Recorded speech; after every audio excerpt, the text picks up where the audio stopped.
నక్క విపరీత ఆలోచన. ఒక అడవిలో పులి, నక్క చాలా కలిసిమెలిసి ఉండేవి. ముందుగా అడవిలో నక్క సంచరించి మేతకు వచ్చిన జంతువుల జాడలను కనుగొనేది. ఆ సమాచారం నక్క పులికి అందివ్వగానే అది వాటిపై దాడి చేసి చంపేసేది. అలా చంపగా వచ్చిన ఆహారాన్ని ఓ పెద్ద చెట్టు క్రిందనున్న తమ స్థావరానికి తెచ్చుకుని రెండూ సమంగా పంచుకుని తినేవి. ఇలా రోజులు గడుస్తుండగా ఓసారి నక్కకు దుష్టబుద్ధి పుట్టింది. నేను కొండలు గుట్టలు తిరిగి చాలా కష్టపడి జంతువుల సంసారం పసిగట్టి చెప్తే ఆ బద్దకప పులి అవలీలగా వాటిని చంపి సగం వాటా కొట్టేస్తోంది. కానీ వాస్తవంగా దక్కాల్సింది నాకు 2 భాగాలు, దానికి 1 భాగం.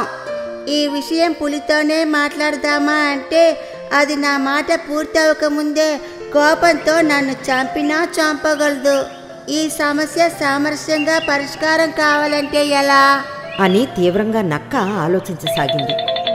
ఉన్న ఫలంగా నక్కకి ఒక ఆలోచన తట్టింది. తన మరో మిత్రుడైన కప్ప దగ్గరకు వెళ్ళింది. తను పులి పంచుకుంటున్న ఆహార భాగాల గురించి ఏకరువు పెట్టి బాధపడింది. తన సాయాన్ని అర్థించింది. దీనివల్ల ఎలాంటి అనర్థం జరుగుతుందోనని భయంగా ఉన్నా మిత్రుడు అడగడంతో కప్ప ఇష్టంగానే సరే అని ఒప్పుకుంది. కప్పకు ప్లాన్ మొత్తం వివరించింది నక్క. ఎప్పటిలాగే ఆ రోజు కూడా పులి, నక్కలు ఆహారాన్ని చెట్టు క్రిందనున్న స్థావరానికి తెచ్చుకుని వాటాలు పంచుకోవడం మొదలుపెట్టాయి. ఇంతలో ఏవేవో కారణాలు చెప్పి తనకు 2 భాగాలు రావాలని పట్టుబట్టింది నక్క. దానికి ససేమిరా అంది పులి. రెండింటి మధ్య మాట పెరిగింది. మనలో మనకి తగవెందుకు? నాకు 2 భాగాలు రావడం న్యాయమో కాదో వృక్షదేవతను అడుగుదాం. వృక్షదేవత, మా తగాద నువ్వే తీర్చాలి. అందుకు నువ్వే తగిన దానివి. ఎవరికి ఎంత రావాలో సెలవియ్యి అంది నక్క చెట్టు తొర్రలో నుండి. పులికి 1 భాగము, నక్కకు 2 భాగములు చెందుట సమంజసం అని వినిపించింది. అప్పుడు ఆ పులి కోపంతో దేవతా రూపమో మరొకటో ఇప్పుడు బయటపడుతుంది అంటూ ఎండుగడ్డి తెచ్చి చెట్టు త్వరలో వేసి నిప్పంటించింది. అగ్నిజ్వాలలు వ్యాపించేసరికి కప్ప సగం ఒళ్ళు కాలి బెకబెకమంటూ బాధగా అరుస్తూ బయటికి వచ్చి మీరిద్దరు సమాన భాగాలు చేసుకోవడమే న్యాయం అని చెప్పి జిత్తుల మారి నక్కకు సహాయం చేయడానికి వచ్చినందుకు తనను తాను నిందించుకుని అక్కడి నుండి పరుగు తీసింది. అందుకే అంటారు, కుటిల బుద్ధికి తానే కాక తనవారు కూడా బలవుతారు అని. వింతకుండ. ఘరానా దొంగ గంగుల దగ్గర 2 శిష్యులుండేవారు. అందులో ఒకడి పేరు రంగయ్య అయితే మరొకటి పేరు మంగయ్య. నిన్న మీ ఇద్దరికి చెరో 1000 రూపాయలు ఇచ్చి వాటిని రెట్టింపు చేసుకుని రమ్మన్నాను, ఏం చేశారు అని అడిగాడు గంగులు. గురువుగారు, ఆ డబ్బులు తీసుకుని నేనొక దుకాణానికి వెళ్లి చిల్లర అడిగాను. వాడు చిల్లర ఇచ్చేలోపు వాడి దగ్గర ఉన్న ఆ డబ్బు సంచిని దొంగిలించాను అని ఆనందంగా ఆ డబ్బు మూటను అందించాడు రంగయ్య. దాన్ని తెరిచి చూస్తే అందులో 500 కనిపించాయి. అరే, ఇందులో 500 ఉన్నాయి. 1000 రూపాయలు ఇచ్చి 500 తెచ్చావు అంటే సగం పోగొట్టావు అన్నమాట. ఇప్పుడు నీవు దొంగ కాదు, ఆ దుకాణవాడు. ఎలా అయితే నీవు దొంగతనంలో రాణించడం చాలా కష్టం అని రంగయ్యతో అని నీవేం చేశావు అని మంగయ్యని అడిగాడు గంగులు. నేనొక పెద్ద మనిషి పరుసు కొట్టేశాను అని జేబులు వెతికితే అందులో పర్సు ఉండదు. అయ్యో గురువుగారు, ఆ పర్సుతో పాటు మీరు ఇచ్చిన డబ్బులు కూడా గల్లంతయ్యాయి అన్నాడు బాధగా మంగయ్య. వాడు నీ దగ్గరే పర్సు కొట్టేశాడంటే నా దగ్గర శిష్యరికం చేసిన నీ సీనియర్ దొంగ అయి ఉంటాడు. ఎలా అయితే లాభం లేదు. ఈ రోజు మీ ఇద్దరికి ఒక పనాపు చెప్తున్నాను. అది సరిగ్గా చేయకపోతే మీ ఇద్దరికి పాస్ సర్టిఫికెట్స్ కూడా ఇవ్వను. ఆ సర్టిఫికెట్స్ గనక లేకపోతే రేపు పోలీసులు కూడా మిమ్మల్ని దొంగలుగా గుర్తించరు. ఆలోచించుకోండి అని భయపెట్టాడు గంగులు. ఆ మాటలు వినగానే కంగారు పడ్డ రంగయ్య, మంగయ్య ఫెయిల్ చేయొద్దని అతను ప్రాధేయపడి తక్షణం ఏం చేయాలో చెప్పమన్నారు. ఇక్కడికి ఉత్తరంగా 5 కిలోమీటర్ల దూరంలో కోట ఒకటి ఉంది. ఆ కోటలోని రాజుగారి గదిలో ఎంతో విలువైన నాణాలు, బంగారు ఆభరణాలు ఉన్నాయి. ఈ రాత్రికే వాటిని మీరు దొంగిలించి తీసుకుని రావాలి అన్నాడు గంగులు. దానికి రంగయ్య, మంగయ్య సరేనని పయనమయ్యారు. చీకటి పడింది. కోట దగ్గరకు చేరిన రంగయ్య, మంగయ్యలు ఏవేవో కష్టాలు పడి ఎవరూ చూడకుండా కోటలోకి ప్రవేశించారు. కోటలోని రాజుగారి గదిలో విలువైన నాణాలు, బంగారు ఆభరణాలు అన్నీ మూటకట్టుకుని పారిపోయారు. అలా బయటపడ్డ దొంగలు చివరికి రంగడింటి పెరట్లోకి చేరుకున్నారు. మూట విప్పి విలువైన నాణాలు, బంగారు ఆభరణాలు చూడగానే ఇద్దరికీ కళ్ళు బయర్లు కమ్మాయి. వీటిని ఇద్దరం సమానంగా పంచుకుందారా అన్నాడు రంగయ్య. ఓ సరే సరే, కష్టము మనదే, ఫలితము మనదేరా అన్నాడు మంగయ్య. అలా వాటిని పంచుకుంటుండగా వారికి దెబ్బలో ఉన్న కొత్తగా మెరుస్తున్న కొండ వాళ్ల కంట పడనే పడింది. ఒరే, ఆ కొండ చూడు, చాలా బాగుంది కదూ, అందులో ఏముందో చూద్దాంరా అన్నాడు రంగయ్య. అవునవును, మనం దొంగిలించిన దానికంటే విలువైన సొత్తు అందులో ఉండొచ్చేమో. అదృష్ట దొంగలం అంటే మనమేరా అన్నాడు మంగయ్య. అత్యాశతో వాళ్ళు కుండను తీసుకుని 1, 2, 3 అని లెక్కపెట్టి ఒక్కసారిగా దాని మూత తెరిచేసరికి దెబ్బల వర్షం మొదలైంది.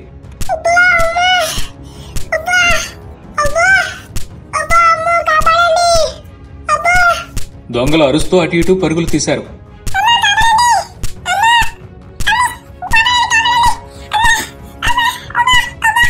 వాళ్ళ అరుపులు విని లేచి కిటికీ తలుపులు తెరిచి చూశారు రంగడు, వాళ్ళ అమ్మ. వింతకుండా దెబ్బలు తింటున్న దొంగలను చూసి చాలా సంబరపడ్డారు. దెబ్బల బాధ భరించలేక వారు దొంగిలించిన సొత్తును కూడా అక్కడే వదిలేసి కాళ్లకు బుద్ధి చెప్పారు రంగయ్య, మంగయ్య. జంతువుల తెలివితేటలు. ఒక అడవిలోని జంతువులన్నింటికీ రాజు సింహం. దానికి సలహాలిచ్చేవి తోడేలు, ఎలుక, కాకి. ఒకనాడు ఈ 3 అడవిలో సంచరిస్తుండగా అమాయకురాలైన గాడిద ఒకటి వీటి కంట పడింది. దాని వద్దకు వెళ్లి, ఎవరి నీవు? ఈ అడవికి ఎందుకు వచ్చావు అని అడిగింది తోడేలు. అప్పుడు గాడిద, అయ్యా, నా యజమాని వేసే మూటలు మోయలేక, అతను పెట్టే బాధలు భరించలేక నేను తప్పించుకుని వచ్చేశాను. ఇప్పుడు దిక్కులేని దానను, నన్ను ఆదరించి పుణ్యం కట్టుకోండి అని వేడుకుంది. అలాగే, భయపడకు, నిన్ను మా జట్టులో చేర్చుకుంటాము. మా రాజు ఎంతో మంచివాడు. ఆయనకు చెప్పి నీకు మంచి ఉద్యోగం కూడా ఇప్పిస్తాం. మా వెంటారా అన్నది ఎలుక. గాడిద సరేననడంతో అవి 3 దాన్ని తీసుకుని సింహం వద్దకు వెళ్లాయి. ఇతడు తన యజమాని పెట్టే బాధలు భరించలేక మన అడవికి పారిపోయి వచ్చాడు అంది కాకి. మంచి బలం కలవాడు, బుద్ధిమంతుడు అంది ఎలుక. దుడుకుతన మెరుగుని సాధు స్వభావి అంది తోడేలు. 3 గాడిద గురించి చాలా గొప్పగా పొగిడాయి. తన సలహాదారులు గొప్పగా చెప్పడంతో సింహం గాడిదను పనిలో పెట్టుకుంది. క్రమక్రమంగా గాడిద మంచితనం సింహానికి బాగా నచ్చింది. అది గాడిదను ఆప్తమిత్రునిగా భావించి ఆ అడవికి మంత్రిని చేసింది. నిన్నగాక మొన్న వచ్చిన గాడిద మంత్రి అయిందని ఈర్షితో తోడేలు, ఎలుక, కాకి దానిని ద్వేషించసాగాయి. సమయం చూసి దానికి హాని తలపెట్టాలనుకున్నాయి. ఒకసారి సింహానికి జబ్బు చేసింది. అప్పటి వరకు వేటాడి రాజ్యంలో అందరికీ ఆహారాన్ని సమకూర్చే మృగరాజుకి కదలలేని పరిస్థితి ఏర్పడింది. దాంతో తన కడుపు కూడా మార్చుకోసాగింది. అదే అదనుగా గాడిదకు అపకారం తలపెట్టడానికి అవి 3 ఒక పన్నాగం పన్నాయి. తాము పన్నిన ఉపాయంతో ముందుగా కాకి సింహం ముందు విచారం వ్యక్తం చేస్తూ ఇలా అంది. మృగరాజా, మీ ఆకలి బాధ చూడలేకున్నాను. తమ వంటి ప్రభువులకు ఉపయోగపడని ఈ శరీరం ఎందుకు? నన్ను తిని మీ ఆకలి తీర్చుకోండి. అప్పుడు ఆ సింహం, నీ వంటి అల్పజీవులను చంపితే నా ఆకలి తీరుతుందా? నీ మాంసం నాకు ఒక పంటి కిందకు కూడా చాలదు అంది. దానికి తోడేలు, ప్రభు, నన్ను చంపి భక్షించి మీ ఆకలి బాధ చల్లార్చుకోండి అన్నది. ఎంత ఆకలి బాధతో ఉన్నా నీ వంటి క్షుద్ర జంతువులను చంపి తింటానా? కుక్కలు, నక్కలు, తోడేలు జంతువులలో నీచమైనవి. చచ్చిన శవాలను పీకుతిని తోడేలు ఈ రాజుకు భోజనమా? నిన్ను చంపి తినడం కంటే ఆకలితో చావడం మేలు అని పలికింది సింహం. వెంటనే ఎలుక, నన్ను తినండి. ఎన్నాళ్ళుగా మీకు సేవ చేసిన నేను మీరు ఆకలితో అలమటిస్తూ ప్రాణాలు వదిలితే చూడలేను అన్నది. అప్పుడు సింహం ఎలుకతో, ఓరి, నీవు అందరూ తినగా మిగిలిన వాటిని వెలుగుల్లోకి లాక్కెళ్లి దొంగచాటుగా తినేదనివి. పాడైన పదార్థాలు తినే నిన్ను నేను భక్షించాను అని పలికింది. తరువాత గాడిద వంతు వచ్చింది. రాజు వద్దకు వెళ్లి, సింహరాజా, నా శరీరం పవిత్రమైంది. నన్ను భక్షిస్తే మీ ఆకలి పూర్తిగా తీరుతుంది. కాబట్టి సందేహించక నన్ను తినండి అన్నది. సింహం మిత్రద్రోహం చేయడానికి తటపటాయించింది. ఆ సంగతి గమనించిన ఎలుక, మహారాజా, మీరు మా ముగ్గురిని తినడానికి ఒప్పుకోలేదు. సరే, ఇతని ప్రార్థననైనా మన్నించి తమ ఆకలి తీర్చుకోండి అంది.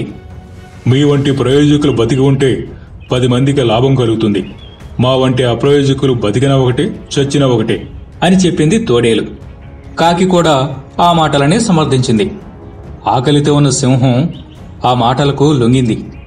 సింహం వెంటనే గాడిదపై పంజా విసిరి చంపి దాని మాంసం తిని ఆకలి బాధ తీర్చుకుంది. తమ పన్నాగం ఫలించినందుకు తోడేలు, ఎలుక, కాకి ఎంతగానో సంతోషించాయి. ఈ కథ ద్వారా మనం తెలుసుకోవాల్సిన నీతి ఏమిటంటే దుష్టులతో స్నేహం చేయకూడదు.